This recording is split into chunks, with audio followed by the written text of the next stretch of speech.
Guys, this is a review of Citizen Vigilante, and I don't want any racist comments or any bad comments. To be anybody who does, the comments are going to get deleted.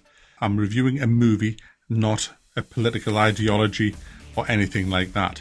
It's a movie I would have never normally watched, simply because I'd never even heard of it. But because there's a lot of governments actively trying to ban this, I mean, in Germany, they wouldn't even give it an age certificate, which means without an age certificate, you can't show it in the theatres or stream it. So it's essentially been banned in Germany. I can't find it anywhere in the UK. It's currently #1 on the streaming charts in America.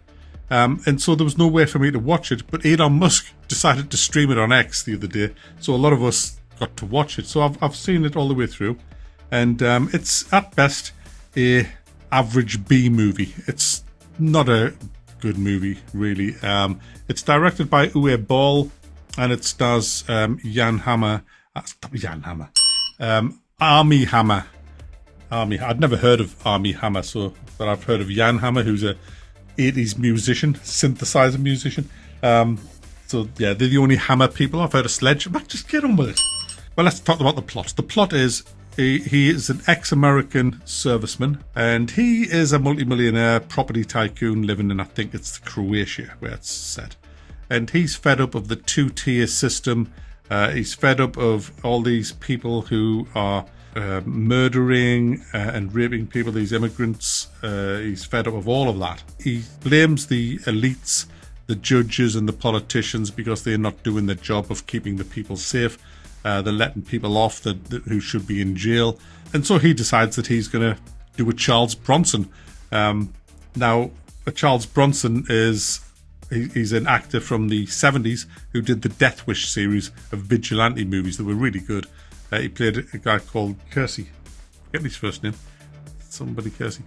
Paul Kersey, it was.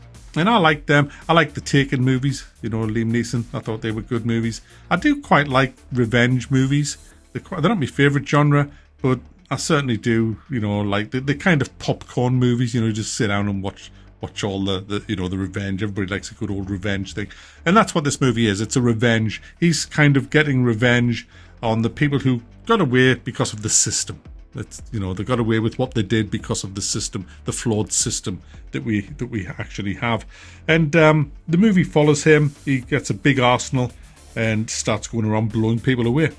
And he's a psycho. He's a complete psychopath, this guy. He kills so many innocent people that some of them are laugh out loud funny.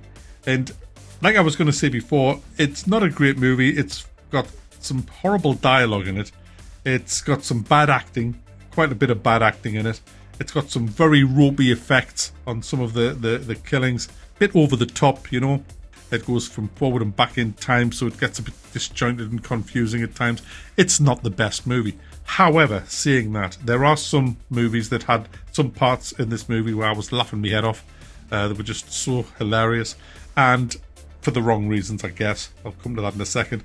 And some absolute shocking moments where I was like, whoa, that's fucking hideous, Especially when you know that it actually happened. Talking about some of the crimes that was committed. Just like the opening scene is probably the worst of them all.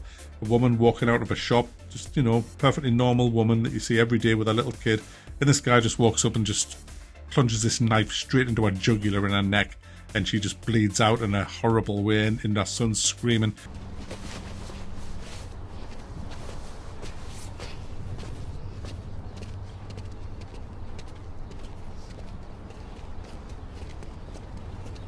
Can I now eat chocolates? No. Okay. So it is shocking in that sense, but it's his way of dealing with it is a bit over the top at times. Spoilers ahead.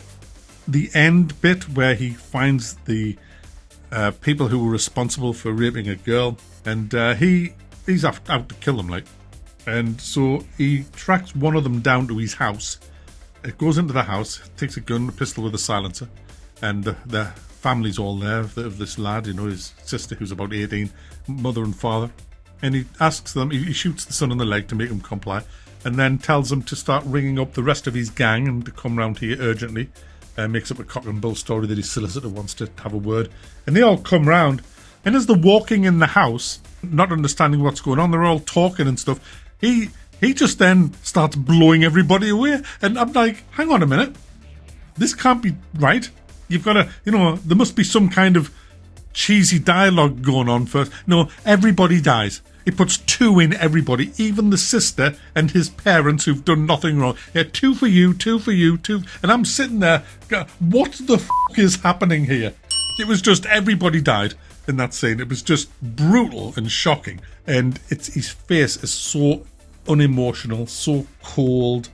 And that's like, it shocked me because I was expecting, you get brought up on movies. We know what's going to happen here. He's going to say some things. He's going to be a bit of a smart ass, and then he's going to kill the gang and say to their parents, this is what happens, blah, blah, blah. But no, there was no talking. It's just everybody dies. I was just sitting there like, okay, hell. I was quite shocked at that bit.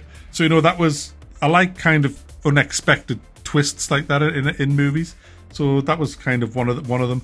The other one where I laughed out loud was he drugged a judge who'd let that gang off from the heinous crime that they did. He let them off, and he drugged the judge, got him into the car, and he was driving the judge away to execute him. And while he was driving, he was lecturing the judge on the state of people now in these countries and why they aren't doing anything about all these horrible crimes that's taking place. And he says it's because they follow the rules. And he says, look, I'm going to prove it to you right now. And he gets his car and he drives it onto the wrong side of the road. He's on a 2-way road. He drives it onto the wrong side of the road. And there's a car coming. And they're heading for a head-on collision. And he doesn't budge. He's just sitting there, poker-faced as normal. And the car that's coming towards him swerves off the road, hits a ditch, tumbles and explodes. All of the people dead. And he goes, you see what I mean? He says that guy followed the rules. He could have saved his life by just swerving onto the other side of the road, which is illegal, but he didn't. He chose to swerve off the road, which isn't illegal, and now he's dead. And he didn't ring a bell, by the way. And I just burst out laughing. I just thought, yeah, that's hilarious.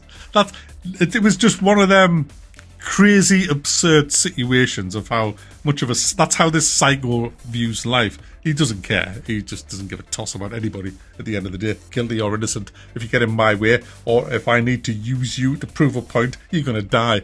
And that's how he is. And he reminded me a lot of early Clint Eastwood in the spaghetti westerns, because he has that poker-faced look when he's killing people. That it's his eyes, There's nothing there, like doll's eyes. He's like, stop quoting jokes.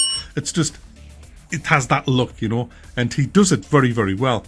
And so I thought he was quite good in this. He looked like a psycho, so he did his job well. Shame that a lot of the other actors weren't so good, especially the newscaster. She was terrible. Some of the kids that was in it weren't very good. I didn't think the police chief did a good thing. They weren't given great scripts, mind, at the end of the day. So it's a 5 out of 10, 6 at best. It's a mediocre B movie. And some of the scenes shouldn't even be in it. There's a scene where he kills about 30 police in his house. It's so absurd. It's just, what is this shit that I'm looking at? And, it has a few of them moments in it. But you can see the controversy in it, especially at the very end when he looks at the camera and he says what he says at the end about, I'm doing this until you can do it yourselves. I thought, how the hell are you getting away with putting that in? That was bad. Like, that shouldn't have been in the movie at all. I mean, it's a very political movie, and it kind of goes against democracy. I mean, I'm a firm believer in democracy. I said I wasn't going to go into the politics, but I'll just say this. I believe that you should vote your way out. If you can't be bothered to get off your arse and vote, then you can't complain, can you? You literally can't complain about the systems that we have. So if you want to change your system, get off your arse and go and vote. So there you go, guys. If you're looking for a good action movie, this isn't it. But if you want to see what the controversy is about, then I suggest you go and watch it, because it'll show you. Yeah, not a very good movie, to be honest with you. They're making a sequel. Maybe that'll be better.